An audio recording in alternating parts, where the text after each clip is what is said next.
Halo teman-teman, Assalamualaikum warahmatullahi wabarakatuh. Ketemu lagi sama Mimin di channel ini. Kali ini Mimin akan bahas alur cerita film Revenge, di mana film ini berkisah tentang balas dendam seorang wanita cantik yang diperkosa, lantas mencoba dibunuh dengan dilempar ke dalam jurang. Namun ternyata wanita itu tidak tewas, dan dia pun kemudian membuat perhitungan kepada orang-orang yang sudah berbuat keji terhadapnya. Biar nggak kelamaan, langsung aja yuk ke alurnya. Mari kita let's go.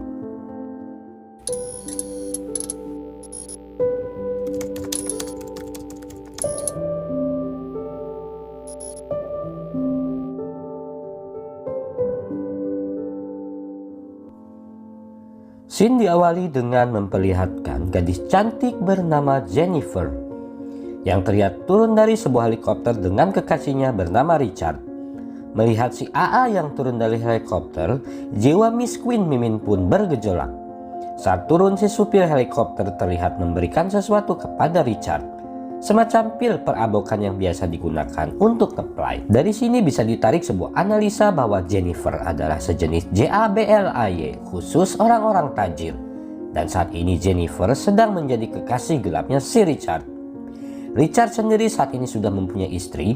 Richard seorang miliuner asal Prancis, gimana kurang gak kaya, dimana dia bisa terbang dari Prancis dengan heli privados ke vilanya di sebuah gurun di Maroko. Tujuan mereka ke sana adalah menghabiskan waktu berdua sebelum Richard pergi berburu bersama teman-temannya. Saat tiba di dalam rumah, belum apa-apa mereka sudah melakukan aktivitas pencelopotan hingga larut malam. Paginya Jenny bangun lantas pergi menuju ruang dapur untuk sedikit sarapan. Dia lantas dikejutkan oleh kedatangan dua ekor tamu yang membawa senjata. Ternyata itu adalah kawan berburu Richard yang ditunggu-tunggu. Mimin kenalin dulu ya, yang kurang ganteng ini namanya Stanley, yang enggak ganteng satu lagi namanya Dimitri. Mimin singkat aja Didin ya. Mereka masuk ke rumah dengan membawa persenjataan lengkap untuk berburu. Lantas Richard memperkenalkan Jenny kepada teman-temannya, juga sebaliknya. Setelah perkenalan, Jenny langsung masuk ke kamarnya. Dan saat Jenny berjalan ke kamar, kedua mata kawan-kawan ini tak bisa pindah ke lain bokong. Malam pun tiba, mereka pesta party-party buka botol anggur merah. Tak sengaja Stanley melihat pil perabokan yang diberikan supir pilot kemarin. Saat Stanley berniat mengkonsumsinya, Richard melarang dan mengambilnya kembali. Lantas memberikannya kepada Jenny agar disimpan baik-baik. Lantas Jenny pun menyimpan benda haram tersebut di kalungnya. Pesta terus berlanjut hingga larut malam. Jenny yang terbawa suasana lantas mengajak Stanley untuk berjoget. Saat suasana semakin hot dan mesum, Richard langsung menggendongnya dan membawa Jenny ke dalam kamar. Adegan berpindah di pagi hari, terlihat Jenny menghampiri Stanley yang sudah mengenakan pakaian rapi ke meja makan untuk sarapan. Tak terlihat keberadaan Richard pagi itu. Lantas Stanley menjelaskan Richard sedang pergi keluar untuk laporan serta menyerahkan paspor ke Pak RT atau Bu RT di komplek. Lalu Stanley menceritakan keadaan Didin yang sedang mabok sambil bersantui di kolam renang. Stanley yang memang sudah kesemsem sama si Jenny mulai menggoda Jenny dengan mengatakan hal-hal yang membuat Jenny merasa tidak nyaman. Jenny lantas pergi ke kamarnya dengan alasan dia harus berkemas-kemas karena berencana hari ini dia akan pergi ke Kanada. Stanley lantas mengikuti Jenny ke kamarnya. Di sana Stanley memberikan kartu namanya kalau suatu saat Jenny merasa kesepian ingin celepot. Namun Jenny secara halus menolak dengan mengatakan bahwa dia enggak akan ada waktu untuk menghubunginya. Merasa ditolak, Stanley lantas bertanya kepada Jenny, "Apa yang kamu tidak suka dariku?" Jen menjelaskan kalau Stanley itu bukan tipenya karena badannya kurang tinggi. Stanley pun terlihat marah tersinggung dengan ucapannya. Dia juga merasa di PHP Jenny karena semalam Jenny mengajaknya berdansa dengan liar. Ternyata ajakan itu menimbulkan harapan pada diri Stanley bahwa ada sedikit burik-burik asmara di hati Jenny. Lalu Mimin berkata, "Edan sungguh GR deh kamu." Stanley yang sudah sange namun cintanya bertepuk sebelah tangan pun lantas memaksa Jenny untuk melakukan aktivitas pencelepotan. Saat kegiatan berlangsung, tiba-tiba Didin membuka pintu kamar lalu melihat kegiatan belajar mengajar yang sedang dilakukan Stanley. Stanley lantas mengatakan kepada Didin, Jika kamu berminat, yuk mari kemari bergabung. Namun jika engkau tidak berminat, silahkan pergi keluar dan jangan mengganggu kami. Sungguh beriman si Didin ini, beliau tidak tertarik dengan kegiatan mesum tersebut. Dia malah memilih untuk kembali pergi berenang dan nyebur sambil bersantuy. Dan Mimin pun berdiri dari kursi lalu bertepuk tangan. Lanjut ke cerita, Stanley pun selesai melakukan urusannya. Tak lama Richard kembali tiba, namun Richard merasa suasana menjadi terlihat sangat canggung. Stanley yang deg-degan menghadapi Richard lantas menghampiri Richard dan mengatakan ada sedikit masalah dengan Jenny. Mendengar itu, Richard sadar ada sesuatu yang tidak beres dengan Jenny. Dia lantas gurung-gusung menghampiri Jenny di kamarnya. Terlihat Jenny yang mengatakan pada Richard bahwa dia ingin pulang. Tampaknya Richard mulai menyadari apa yang sudah terjadi. Dia pun keluar kamar menghampiri Stanley lalu amuk-amukan kepadanya. Adegan beralih kepada Jenny yang baru bangun dari bebocian. Samar-samar terlihat bayangan Richard di atasnya. Khawatir Jenny masih rewel ingin pulang, Richard merayu Jenny untuk tetap tinggal dengan memberitahukan bahwa dia sudah mendapatkan pekerjaan untuknya di Kanada. Namun, rayuan itu tak mempan karena Jenny tetap ingin pulang sambil menyanyikan lagu Ebit GAD. Richard yang tidak sepaham dengan keinginan Jenny untuk pulang lantas sedikit berdebat dengannya. Hingga akhirnya Jenny mengancam apabila dirinya tidak diantar pulang, maka dia akan melaporkan hubungan gelap mereka kepada istrinya. Richard mentabok Jenny. Jenny lalu berlari keluar rumah menuju gurun pasir. Richard pun mengejar Jenny, hingga keduanya terlihat oleh teman-teman Richard Indiaan di pekarangan rumah. Mereka pun berdua lantas ikut mengejar Jenny. Akhirnya Jenny tiba di tepi jurang dan nggak bisa kemana-mana. Richard berhasil memojokkannya. Dirinya terlihat panik karena khawatir Jenny akan melompat, lantas dia menghubungi pilot helikopter untuk menjemput Jenny di rumahnya. Tiba-tiba, Richard mendorong Jenny hingga jatuh ke jurang. Jenny pun terjun bebas ke bawah secepat kilat. Hingga saat di dasar jurang, tubuhnya tertusuk sebuah batang pohon besar sehingga dirinya pun tak sadarkan diri. Melihat apa yang dilakukan kedua temannya, Richard terlihat shock. Stanley terlihat ketakutan karena khawatir dirinya akan masuk penjara. Lalu Richard menyuruh mereka berdua mempersiapkan peralatan berburu karena Richard berencana pergi menyusul Jenny ke jurang untuk memastikan bahwa Jenny sudah almarhumah. Sebelum pergi untuk menghilangkan barang bukti, terlihat Richard membakar barang-barang Jenny termasuk BH dan cangcutnya. Sementara kedua teman-temannya mempersiapkan senjata. Adegan beralih kepada Jenny. Terlihat kakinya dikerubungi semut. Lalu, dalam keadaan darah bercucuran, Jenny tiba-tiba tersadar. Walau sulit dipercaya, tapi ya sudahlah, namanya juga film. Jenny yang ngegoler di atas pohon tidak bisa bergerak. Lantas dia melihat sebuah korek miliknya yang terletak tepat di bawahnya. Dia lantas membakar ranting pohon yang menusuknya, hingga singkatnya pohon itu pun tumbang dan Jenny bisa terbebas dari pohon tersebut. Menuju Richard dan kawan-kawan yang mulai pergi berburu. Namun, sebelumnya dia berencana mengecek terlebih dahulu ke lokasi tempat Jenny terjatuh untuk memastikan Jenny sudah mati. Saat kendaraan mereka mendekati lokasi, suara derunya terdengar oleh Jenny. Jenny lantas ngesot mencari tempat persembunyian. Akhirnya si trio kekwek pun tiba. Alangkah olok-oloknya mereka, jenazah Jenny tidak ditemukan. Stanley terlihat sangat panik. Dia lantas mengatakan kepada Richard untuk mencari Jenny, lantas membawanya ke rumah sakit. Lalu mengatakan pada polisi bahwa itu adalah sebuah kecelakaan. Terus menyewa pengacara mahal untuk membela mereka di jalur hukum. Namun ide itu tidak disetujui Richard. Richard lebih memilih untuk memberangus Jenny untuk selama-lamanya.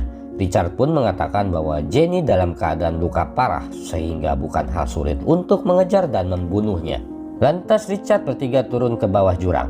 Di sana terlihat ceceran darah Jenny di dinding dan juga di tanah bebatuan. Mereka mengikuti jejak darah tersebut hingga mengarah menuju sebuah danau. Kemungkinan Jenny sudah menyeberang danau. Mereka lantas membagi area pencarian.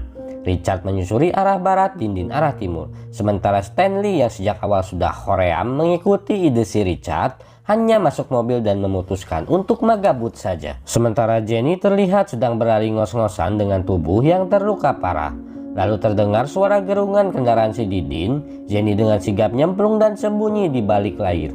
Saat Didin menjauh, Jenny segera keluar dan merebahan di pinggir danau. Tiba-tiba terdengar lagi suara kendaraan berbunyi. Jenny bergegas pergi nyumput di balik batu besar. Lantas Didin terlihat turun dari kendaraannya dan ternyata dia mau pipis. Jenny yang melihat senapan Didin yang disimpan di atas batu bergerak perlahan untuk mengambilnya. Dan dia pun berhasil mengambilnya, lalu menodongkan senapan itu kepada si Didin. Didin yang sempat bilang jangan-jangan tak dihiraukan oleh si Jenny. Lantas Jenny menarik pelatuk senjata. Senapan itu ternyata nggak ada pelurunya. Didin lantas tersenyum ramah, lalu mentabok Jenny hingga jatuh tersungkur ke pinggiran danau. Didin lantas mengabari Richard dan Stanley di walkie-talkie bahwa dia sudah menemukan Jenny. Dan dia mengatakan akan menghabisi Jenny saat itu juga. Stanley yang hanya ngajedog dari tadi di mobil terlihat gembira mendengar berita tersebut. Kembali ke pertempuran Didin dan Jenny. Terlihat Didin membenamkan kepala Jenny ke dalam air. Jenny terus memberontak berusaha melepaskan diri dari cengkraman Didin. Didin yang lengah karena fokus ngejorokin kepala si Jenny ke air, tak sadar Jenny melihat sebilah pisau menggantung di pinggangnya. Lalu Jenny pun mengambil pisau tersebut dan menusukkan ke bola mata Didin berkali-kali. Hingga akhirnya Didin pun menjadi penjahat pertama yang modar. Kasihan Didin udah gak kebagian jatah dari si Jenny, malah dibunuh duluan. Lalu Jenny mengambil semua perlengkapan senjata punya Didin, termasuk motor. Sebentar Mimin teh lupa ini teh namanya motor apa. Google dulu ya. Oke, sip, ATV namanya. Sip, gas. Lanjut ke cerita. Sementara Stanley yang merasa masalah sudah selesai sedang asik mendengar dangdutan di radio Sinta. Sementara Jenny berusaha mencari tempat persembunyian agar dia bisa beristirahat dan menyembuhkan lukanya. Di tengah perjalanan, ATV yang dikendarain Jenny pun habis bensin. Lantas, dia melanjutkan perjalanan dengan berjalan kaki. Jenny menemukan sebuah gua untuk beristirahat. Jenny lantas gogoleran sambil meminum minuman kaleng dari si Didin. Lantas Jenny berpikir bagaimana melepaskan kayu yang menancap di perutnya. Dia lalu membuka kalungnya, mengambil obat memabukkan kepunyaan Richard tadi. Jenny langsung memasukkan obatnya ke dalam mulut. Tak lama dirinya mulai merasakan efek dari obat tersebut. Jenny teler berat sehingga rasa sakitnya pun hilang. Bahkan seluruh tubuh Jenny seperti mati rasa. Lalu Jenny membelah kaleng minuman tadi dan menyimpannya di api unggun. Mimin pun sudah feeling sobet ini, kayaknya bakal gorek berat nih. Benar saja, lantas Jenny menusukkan pisau ke perutnya untuk memperbesar luka, agar dia bisa menarik kayu yang menancap di tubuhnya. Setelah itu berhasil, Jenny lantas mengambil kaleng yang sudah panas dan menempelnya di bekas luka tusukan kayu. Lantas Jenny berteriak dengan riang gembira hingga Jenny pun pingsan. Adegan berpindah di pagi hari di mana terlihat Stanley yang sedang molor. Tiba-tiba, seekor bangkai binatang ngegubrak di kaca mobil Stanley. Rupanya itu adalah buruan si Richard. Lantas mereka kebingungan karena si Didin menghilang dan tak bisa dihubungi. Stanley lantas pergi ke pinggiran danau untuk kukumbah banget. Saat sedang menikmati kesegaran air danau, muncul ke permukaan air kepala si Didin. Stanley pun amburadul kaget hingga dirinya terjebur ke dalam danau. Lantas raut wajah kedua jutawan cabul pun berubah. Kini Jenny dianggap sebagai buruan yang berbahaya, karena selain sanggup membunuh Didin, mereka juga tahu bahwa kini Jenny memiliki persenjataan yang diambilnya dari Didin. Richard dan Stanley lantas memasukkan batu ke dalam jenazah Didin. Lalu mereka melemparkan jasad itu ke dalam danau hingga tenggelam. Kondisi genting itu pun kemudian menimbulkan pertengkaran di antara Stanley dan Richard. Kesal sama si Stanley yang rewel, Richard lantas menghajar si Stanley hingga hidungnya patah. Mereka pun kembali bergerak melakukan perburuan terhadap Jenny. Di gua, Jenny terlihat sudah sadarkan diri dengan kondisi luka yang mulai membaik. Dan ajibnya, kini Jenny memiliki sebuah tato hasil tempelan dari kaleng bir semalam. Mungkin ini tips buat teman-teman yang gak punya duit tapi pengen tatoan. Tinggal pilih mau tulisan Fanta, Sprite, ataupun Coca-Cola. Singkat cerita, tubuh Jenny pun perlahan berangsur pulih. Lantas dia berkemas-kemas membawa persenjataannya. Jenny berjalan menyusuri gurun. Tiba di ujung tebing, dia mencoba melihat sekeliling gurun dengan menggunakan kekeran. Dan Bogalakon mulai akan menunjukkan taringnya. Jenny yang asalnya anak alay akan berubah menjadi Jenny yang beringas. Semua diakibatkan penggagahan oleh seorang laki-laki cabul. Di scene lain, Richard dan Stanley menemukan ATV si Didin yang dicolong sama si Jenny. Lantas Richard membuka peta melihat kemungkinan di mana Jenny berada. Lantas mereka pun berpencar. Stanley yang khawatir kegantengannya berkurang karena hidungnya patah, lantas dia bercermin di tengah gurun. Pantulan cahaya dari cermin tersebut dilihat Jenny, alhasil Jenny pun memulai perburuannya. Stanley lantas pergi dengan mobilnya. Melalui teropong, Jenny terus membuntutinya agar dia tidak kehilangan jejak. Ternyata Stanley sedang berjalan menuju ke arahnya. Jenny lantas mengikuti jejak ban mobil si Stanley, dan apes bagi Stanley, mobilnya habis bensin hingga ia terpaksa turun untuk mengisi bensin. Saat sedang mengisi bensin, tanpa diketahui si Jenny sedang membidik Stanley dengan senapan sniper. Pelatuk pun ditarik. Tembakan Jenny mengenai bahu si Stanley. Dia pun tersungkur jatuh ke tanah. Namun, si Jenny juga sama-sama terlempar jatuh karena dorongan dari senjatanya. Setelah itu, tanpa malu, Jenny berjalan kaki ke arah Stanley dengan hanya menggunakan sempak. Saat tiba di tempat Stanley terjatuh, ternyata si Stanley sudah hilang.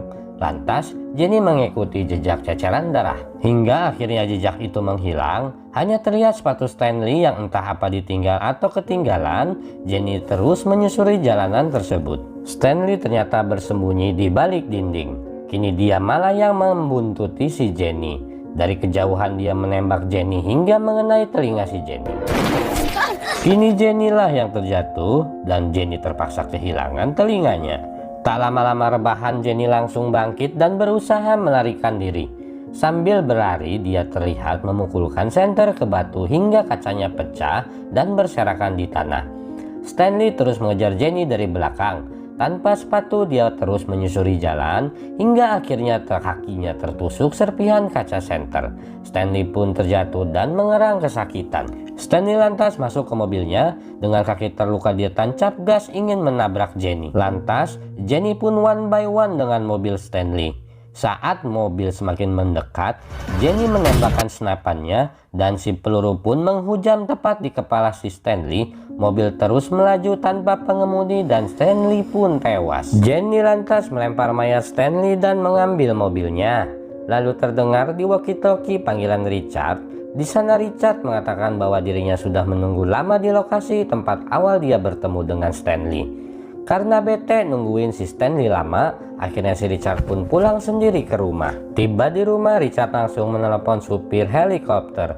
Dia lantas pergi mandi bersiap pulang dari sana. Saat sedang mandi, Richard mendengar sesuatu. Dalam keadaan buligir, dia berjalan keluar kamar mandi sambil membawa shotgun. Lantas Mimin pun bingung, mandi bukannya bawa anduk malah bawa senjata.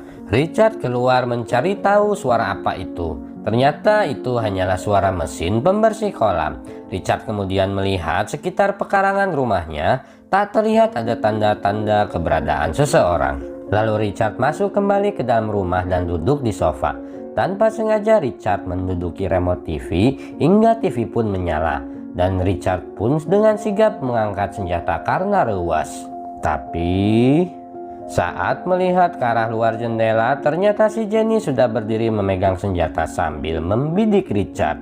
Lalu tembakan Jenny mengenai perut si Richard. Richard yang kesakitan berjalan ngesot berusaha menyelamatkan diri. Sementara perlahan-lahan Jenny mengikuti jejak darah Richard yang terlihat menuju kolam. Namun rupanya jejak itu adalah jebakan. Richard ternyata berada di balik tembok posisi Jenny berada, di mana dia bersiap-siap untuk menembakkan shotgunnya saat Jenny melintas. Beruntung bagi Jenny, saat hendak melangkah melewati tembok, dia melihat darah yang mengalir dari samping tembok tersebut. Sehingga Jenny pun mengetahui keberadaan si Richard lalu memutar balik ruangan dengan maksud menyerang Richard dari sisi belakang. Saat tiba di balik dinding, ternyata Richard sudah nggak ada. Setelah itu, aksi kejar-kejaran pun terjadi. Karena lantai dipenuhi darah, Jenny pun terpleset hingga dirinya terjatuh. Hal ini dimanfaatkan Richard untuk menyerang Jenny dengan memukul wajahnya dengan senapan. Jenny pun terhuyung keleyang-keleyang. Dalam keadaan terjepit, Richard yang jelas lebih strong dari Jenny mencekik Jenny hingga dia kesulitan bernafas. Namun, lagi-lagi Jenny yang masih bisa berpikir, dia menusuk luka si Richard dengan tangannya. Richard pun mengerang kesakitan sehingga dia melepas cekikannya. Dalam keadaan serba papuket, Jenny mengambil senjata si Richard. Richard yang masih berusaha membunuh Jenny kembali menyerang Jenny. Namun Jenny menembak Richard dengan senjatanya sendiri, dan Richard pun terbang tinggi melayang jauh hingga terjatuh, dan akhirnya Richard pun meninggal dunia. Innalillahi wa inna ilaihi roji'un. Pada adegan terakhir terlihat Jenny yang berjalan menuju ujung kolam renang dan berdiri di sana. Dan saat dia membalikan wajah, film pun udahan. Sedikit ulasan dari Mimin ya. Film ini Mimin bilang cukup seru, ceritanya ringan, nggak perlu pakai mikir. Adegan gore-nya juga lumayan lah bikin ngilu. Ya intinya kalau teman-teman lagi capek, butuh hiburan ringan, ya pokoknya film ini cocok lah buat teman-teman yang sering makan micin ya. Lantas hal yang bisa diambil dari film ini adalah Mimin bingung karena nggak ada hikmah yang bisa diambil dari film ini sebenarnya. Jadi Mimin udahin aja ya review Mimin kali ini. Makasih ya teman-teman udah tonton sampai habis. Kalau suka videonya boleh subscribe ya supaya teman-teman nggak ketinggalan video selanjutnya dari Mimin. Akhir kata Mimin undur diri ya. Keep cool and gaul. Assalamualaikum warahmatullahi wabarakatuh.